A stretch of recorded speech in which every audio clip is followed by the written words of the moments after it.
আজকে কষ্টটা না একটু বেশি লাগতেছে, কারণ রাত কেটে গেলে ভালোবাসার দিবস, কালকে ভালোবাসার দিবস, আর আজকে আমি এখানে একা বসে আছি। জানেন কেন? আজকে এমন একটা মানুষের কথা আমার খুব বেশি মনে পড়তেছে, যে মানুষটা আমাকে অনেক বুঝতো, আমাকে কখনো কষ্ট দিত না।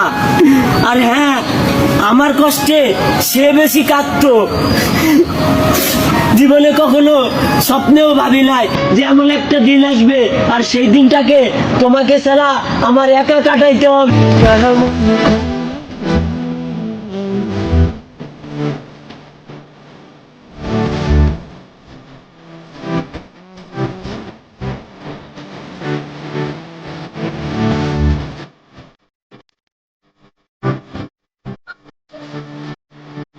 ছেড়ে যাবি যদি তুই, প্রেম কেন শিখাইনি